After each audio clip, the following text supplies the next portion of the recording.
మాదక బాధలన్నీ సవివరంగా మన సిబ్బందికి అందరికీ తెలియపరిచే విధంగా తెలిపినందుకు ధన్యవాదములు. అలాగే చంద్రబాబు బ్రాంచ్ నుంచి సిబ్బంది మీ యొక్క అభిప్రాయం తెలుపవలసిందిగా కోరుతున్నాం. చంద్రబాబు బ్రాంచ్.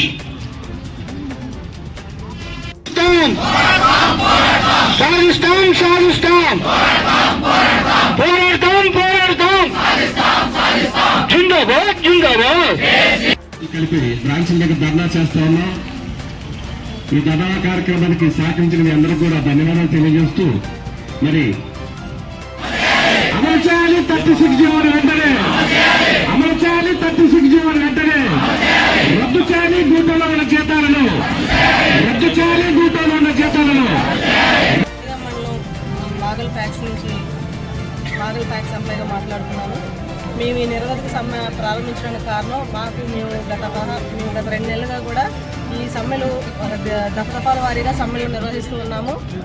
గత 13వ తారీఖు కూడా ఆర్సీఎస్ ముట్టడికి చేశాము. అయినా కానీ మా ఆర్సీఎస్ గారు మా మీద మొండి వైఖరితో నిన్న ఒక జీవోను విడుదల చేయడం జరిగింది. దాంట్లో ఏంటంటే మాకు వీళ్ళు ఏదైతే ప్రాజెక్ట్ తీసుకొని ఏపీ ముందుండాలని చెప్పి ప్యాక్స్ కంప్యూటరీకరణలో భాగంగా కొత్త ఎంప్లాయీస్ నియమించుకొని వారితో పని చేయించుకోండి, ప్యాక్స్ కంప్యూటరీకరణ ముందు తీసుకెళ్ళండి అని ఎవరినైతే నియమించుకోమన్నారో ఇవాళ వారిని తీసేయమంటాం, వాళ్ళతో అవసరం లేదంటాం, కొత్త రిక్రూట్మెంట్ చేసుకోవడం అంటాం. అది బాధాకరం అండి. అలాగే మా యొక్క సీనియర్లకి 60 సంవత్సరాల నుంచి 62 సంవత్సరాలు పెంచమని చెప్పి కోరుతున్నాము. దాన్ని కూడా ససామేరా అంటూ దానికి సర్క్యులర్లు ఇవ్వడం జరుగుతుంది.